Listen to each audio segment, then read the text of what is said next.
It's 1950, and a young army captain is singing at the piano of the Elephant Hotel in Exeter. He's heavily decorated, wearing several medal ribbons. Perhaps he's showing off or being brash. But for whatever reason, he's caught the attention of Police Constable Roach, who asks to check his identity. "What seems to be the problem?" the army captain asks. "Well, it's you," the constable replies. The serviceman asks if he can go to the police station. There he throws his wallet on the table and says, "The truth is, I've never been in the army." I'm Eugene Henderson, and this is Codename Badger, a story of secrecy, espionage, and control that spans a lifetime. Episode 4, Elephant Hotel.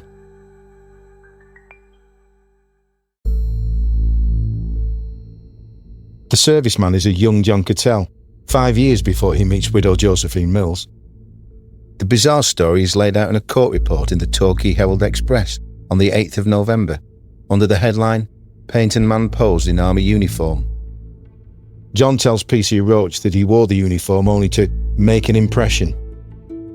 He's charged with unlawfully wearing the uniform of the Intelligence Corps and the ribbon of the Military Cross.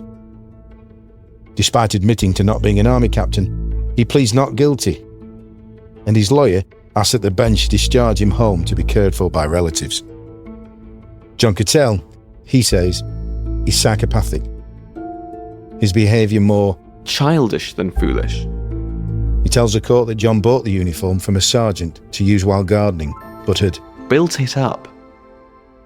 John hands over visiting cards describing him as a captain, photos of him in uniform, and the uniform itself, all to be destroyed. His lawyer says, "I think we laid the bogey to rest." John is discharged conditionally on good behaviour for 12 months. When John enters Josephine's life, 5 years later, he's working as a beach photographer in Devon with a real-life monkey. He tells her it's a Secret Service posting to keep a close watch on any Soviet ships operating off the coast of Devon. In fact, it's just his day job. John Cottell is no spy.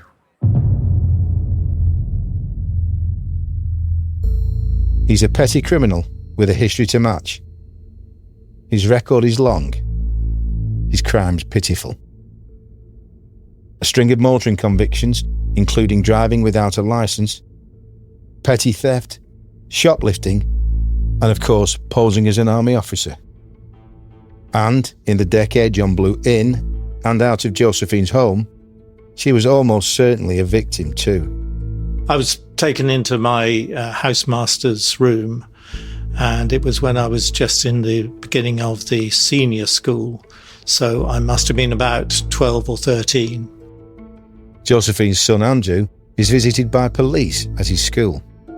And they asked me about my mother and her jewellery and rather strange questions like that, and did I know where she kept her jewellery, and did I ever see anyone strange in the house, and all that sort of thing, which was a bit of a shock to me. But I did know that she kept valuables in the bottom of a clock, which we had in the dining room, and some alcohol as well in there as well. But she had some sort of valuables in there, but they'd obviously been stolen. The culprit is never identified, but Andrew has a hunch. I was always then suspicious of people that came to the house, and one of which was John Cottell, obviously. Police question John, but no further action is taken. John explained all his absences, arrests and injuries to Josephine as cover for international secret missions, before finally relieving her of a significant amount of money and disappearing. So who was John Cottell? I would like to know where he actually was all these times during the Second World War. Let's get back to Josephine's daughter, Nicky Hibben. Nikki is now in her 70s, and she's my neighbour here in France, and my friend. John Cottell shaped her childhood and her adulthood, and she spent the last 30 years trying to untangle the truth from the lies. She's discovered he had lied about his date of birth to make all his stories of fighting the Nazis feasible, and has been patiently and tenaciously gathering documents and records. But one thing that she has found almost impossible to work out is, what did John Cottell actually do in the war? When he said he was in these places like Holland and Spain, and where I'd like to know where he actually was and what the hell he thought he was doing. That's just one of the questions I've spent the last 3 years trying to answer. You mentioned about the scars that John showed you, and he showed you these scars when you were very young. Yes. And he claimed that that was a result of being bayoneted when we believe he was fighting in Arnhem. He said he had been, yes. We've actually found his real war record, which proves Really? he was in the Navy. Oh my golly. And I think if you look down here, it says distinguishing marks when he joined the Navy. It says eyes, colour, height, all this. But it says, so this is when he's 18, when he joins the Navy in 1943. If you just read what it says. Under marks, wounds and scars, appendicectomy and laparotomy scars. Now you're a doctor, so So just he- explain what that is. Appendicectomy is the scar from having your appendix out, bottom right part of your abdomen. A laparotomy scar is a central scar, top to bottom, which would be done because they possibly weren't quite sure if he had appendicitis or not. So they had a look around in case it was something else, but took the appendix out. Would that scar coincide with the scar he showed you that he claimed was a bayonet? Totally, yes. John's wartime scars were the result of a routine medical procedure. The other interesting fact about this war record that we've just discovered in the last few days is that not only was he in the Navy, but he was also stationed on land for almost the entirety of his war. My golly. From 1943 until September 1946, when he'd left the Navy, discharged as unfit. Really? Unfit? He never really went anywhere apart from Kent. Oh. So that he couldn't really have been in Arnhem in that case, Well, he certainly wasn't in the army during the Second World War. nor at Arnhem. Now that you've seen his real war record, Yes. one, it does establish that he did serve. Yes. Obviously, we weren't too sure about, but what's your feeling when you see what John Harry Lansdowne Cottell actually did during the Second World War? Well, but he just lied about what he actually did. The man in Nicky's childhood home, with his stories of prisoner of war camps and bayonet scars, had in fact only served briefly in the Navy. His wartime had been spent in Kent. Records show he signed up to the Navy in 1943 as an ordinary seaman, the entry-level rank of the Navy. 3 years later, he was discharged for being below physical standards. He didn't seem to have any recommendation for good behaviour or anything like that. Well, his character was described as indifferent. Oh, that's fairly damning in the services, I think, isn't it? But if John had never been a spy and had never even served in the army, then did he really know anything about the death of Nicky's father and Josephine's husband, Robbie Mills? Robbie's death was a great tragedy because he was driven on and on by unseen forces, which ultimately caused his death. Years and years later, she believed that John Cottell had secrets that he could one day divulge about the cause of her husband's death. Of course, it's incredibly hard to substantiate anything like that. I not only can't prove it, but there might be repercussions if I were able to. It is a bit frustrating in that you can't really tell anybody else. So she could never actually mourn her husband properly. She couldn't grieve. She always felt that she didn't know the full story. And she wanted the truth. That was her aim and ambition. She wanted to know the truth. In fact, there was nothing suspicious about Robbie Mills' death. My father died as a result of an accident. The inquest concluded his death was a combination of drink, a swell in the water, and a slippery gangplank. He visited a submarine for a social visit. He had too many gins, and coming out of the submarine, the gangplank hadn't been fixed down, the sea was choppy, and basically it was all a bit unsteady, and my father wobbled, grabbed the gangplank, which then tipped over, and he tipped into the water, and he hit his head on the submarine going down, fell into the water. How or why John found out about Robbie's death and made Josephine a target is a mystery. Nicky thinks he probably read his obituary in the paper. We do know that John, despite professing to be Robbie's best friend, did not attend his funeral. A local newspaper report listed all the mourners, and John's name is conspicuous in its absence. I think he heard of my father's death because it was in the newspapers. My father was quite well known socially, and he was a counsellor and things, so his death was in the newspapers. He convinced my mother that my father had been deliberately killed because he was supposedly in secret services and he knew stuff that was political or military dynamite, I don't know. In fact, my father's military record is perfectly straightforward and clear. He was never a member of the SOE. John Cottell liked to say he had been a member of the SOE, and he knew things that he couldn't disclose because it was secret, but that one day he would disclose the fact that he knew why my father had been killed.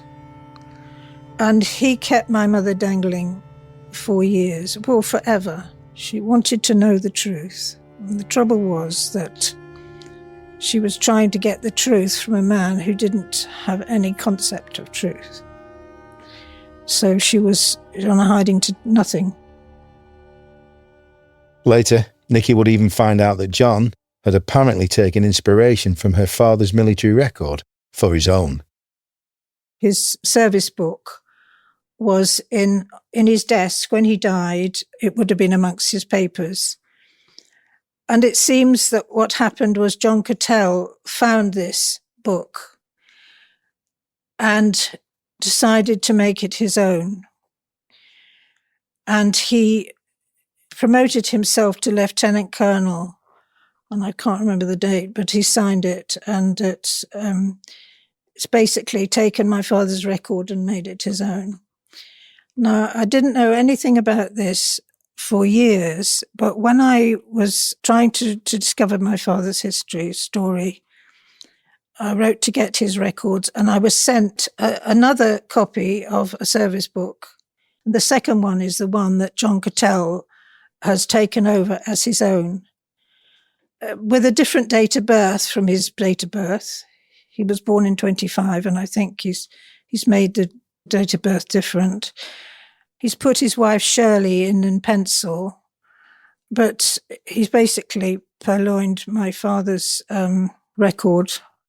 John hadn't just twisted the death of Josephine's husband and Nicky's father beyond recognition.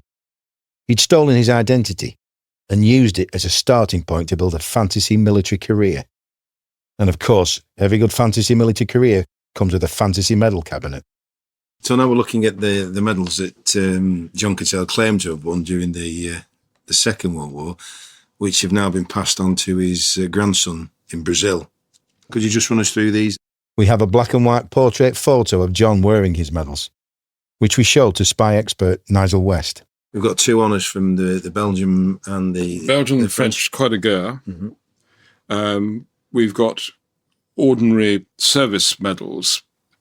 Is it European theatre or? I believe so, yeah.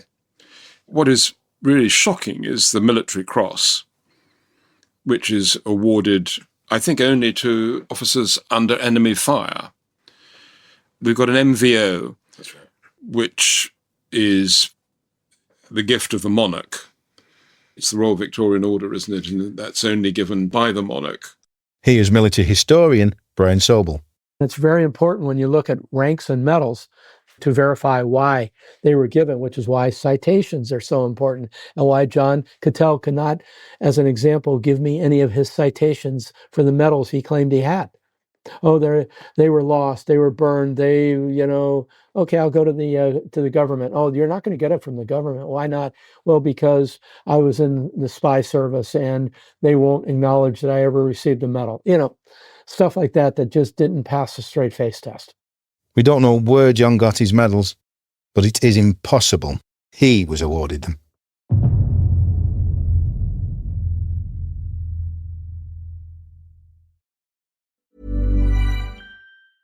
If you're into true crime, not just the headlines, but the human stories behind them, join us at CrimeCon Birmingham, an intimate one-day event on April 25th, featuring in-depth sessions with investigators, creators, and the families impacted by crime. With just 200 attendees, you'll also share breakfast and lunch with the speakers, giving you the chance to spend time with the people shaping the world of true crime. CrimeCon Birmingham is partnered by the True Crime Channel. For 10% off, go to crimecon.co.uk and use the code Birmingham at checkout.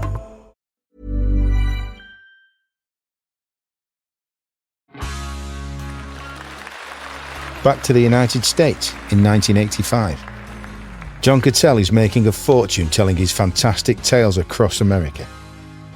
He was a luncheon club star with his fictitious World War II heroics and his Cold War bravery. Audiences lapped up his stories of missions from Churchill, a cyanide capsule in his tooth, torture at the hands of the commies, and his prisoner swap at the Berlin Wall. Until he was outed by both the Washington Post in the US and the Times in the UK as a fraud. Nevertheless, he continues to defend his name. Of course, the deep state would never admit to his undercover ops. Their denial is standard practice, he says. And he continues touring the US with his fantastical tales. Even so, things have slowed down after the newspaper exposure. And ever the practical fraud, John needs a plan B. So, after more than a decade without sparing a thought for Josephine, he reaches out. Quite a few years, Joe, since we last met. Sending her this tape recording by email. And I have been thinking this past couple of weeks that I might send you a signal and also to send you perhaps a couple of my feelings and lectures, and the first one which I gave on television some months ago. It seems and is many years, of course, since we all lived in Devon. Those traumatic days, and yet many of those days were some of my happiest memories. John invites Josephine to Florida for a 2-week holiday, 1,500 miles from his home in Connecticut. So Josephine gets on a plane to a country she previously said she'd never stepped foot in. She tells no one. These are a set of photographs taken at the Boca Grande in Florida, where my mother went with John Cottell. He invited her there in 1985. And they're sitting by a lake, I think, with a boat. That's her and him. I don't know quite who owned the boat. There's John. Can you describe that picture? He's standing, holding onto a tree with a bare chest in the sunshine and wearing, I suppose they're swimming trunks, but he's not got a lot on. He's looking straight at the camera. And there's my mother by that same tree, sitting down, smiling, laughing, really, looking very happy. She didn't tell us she was going. She didn't send us postcards, And there's my mother again and John. Yeah. And Now, she loved picking shells from the seashore, just looking for shells. Yeah. She used to do that a lot in Devon. So that's a typical pose for her. Once again, John is about to turn Josephine's life upside down. I think it was rather wonderful after 10 or 11 years, the opportunity to get together and talk again and bridge the gap of not only those years, but the other years since we first met, getting on for 40 years ago. This is one of John Cottell's recordings with Josephine. It's fascinating, like we're perched poolside eavesdropping. Why would he record this? Is he double-checking his lies? It's been a great help to me regarding the book, and for you to help me to fill in some of the gaps. Incidentally, there are many incidents which I thought at the time they happened, and in the days afterwards I would never forget as long as I lived. But as you get much older, time does tell, and you do forget. Maybe this is God's way of keeping the pressure off one. What do you think, Jeff? He sets her homework of jotting down her memories of the 50s and 60s. Well, I suppose that's possible. You talk about forgetting. I think I forget more than you do. One does subconsciously tend to try and forget things you don't like very much. We'll let this tape run a little here. Yes, I can vouch for that, because I'm asked on radio, television, and before large audiences to review, and in fact I use the word almost regurgitate. Many parts of my life which I'd rather forget, and some not on official records, and it is sometimes painful. But I think in writing a book or having a biography written about oneself, you have to review all these incidents, otherwise there would be no book. Yes, I suppose you're right, but it is painful, and I suppose one doesn't like to feel one's causing pain to other people by asking questions and things like that. It haven't caused me any pain. It may have caused you a little this last 2 or 3 weeks. Well, I haven't noticed it if you have. It seems to have been wonderful. Lovely sun and everything.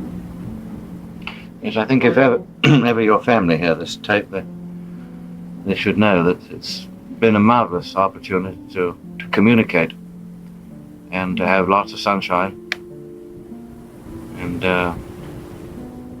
good weather apart from a few days of this knocking around by the edge of the hurricane. Yes, I'm sure sunshine, at least it helps me, and being in this wonderful, relaxed atmosphere, which I've never thought to find in the United States of all places. I never thought that we would spend so much time together again. In fact, we spent more time together, I think, than any one time since we first met. Oh, by quite a long way, I should imagine. It was always very brief interludes. You were rushing off to something or rushing from something. It's in Boca Grande that John plants the seed of an idea.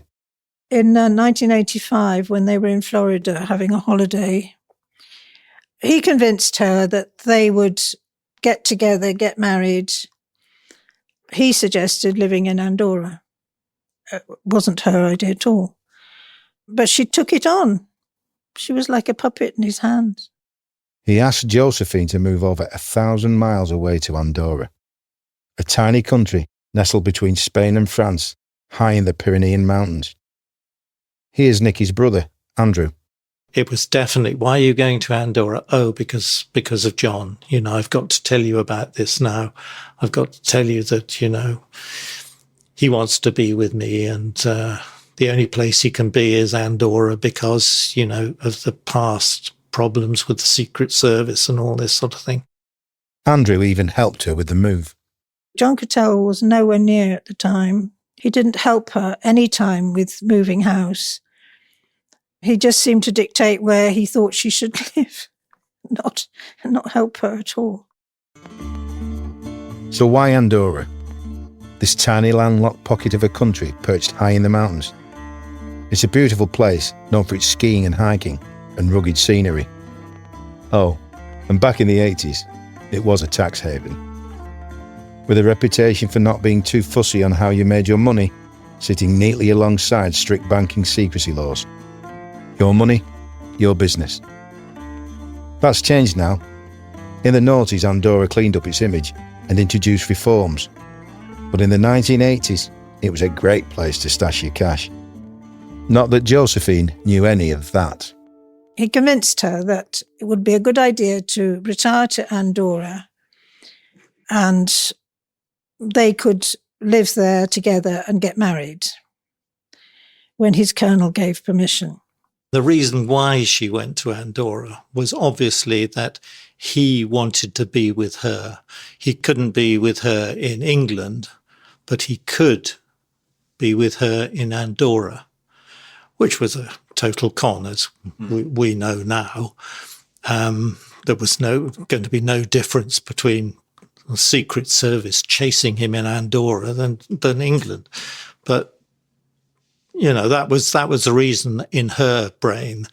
She wanted to move to Andorra because he wanted to be with her. So John tells Josephine that once he has permission from his commanding officer, the two can be married. Despite having retired from MI6 in the 70s, he claims the people in charge of the circus still have control over him. That Andorra will be a shelter from the dark forces that have ruined his life. Josephine and John would finally be together. John had been in our lives somehow or other for, 20 to 30 years? So I never knew them as lovers or her deeply in love, but he was definitely her best friend. She intended him to be living with her, and she came clean with us about exactly why she was there. So, 2 years later in 1987, Josephine does just that, retiring from her job at the Government Research Centre and buying a house halfway up an isolated mountainside in Andorra. She knows no one, speaks a little French, and not a word of the local language, Catalan. Josephine is now isolated in the mountains, doing her best to learn the language and mixing occasionally with a small expat community. But mainly, she's waiting for John. And she's now sitting on a lot of money. Here's Nikki. She'd inherited money from her family. When her mother died, there was a trust that was set up for her by her grandfather, and she and her brothers inherited on her mother's death. And so she had that money invested. At the same time, she wasn't spending a penny more than she had to. She herself had got very used to living on a shoestring. She wouldn't spend money on anything. She wouldn't ever spend money on parking a car. She wouldn't spend money on having a haircut. She wouldn't spend money on anything that she didn't have to. And so this money was just, in a way, sitting there. But John has been acquiring more secrets. He was sitting chatting to her and said to her, "Oh, by the way, Jo, if I mention the name Candy, it's my sister." Who is Candy? She would have been heartbroken. More than heartbroken. And what is John planning now? The bank manager said to us, did we know John Cottell? And we said yes. That's next time on Codename Badger. This has been Codename Badger, an Audio Always production. Presented and produced by me, Eugene Henderson, and Andy Clark. Our executive producer is Ailsa Rochester. Sound design by Craig Edmondson.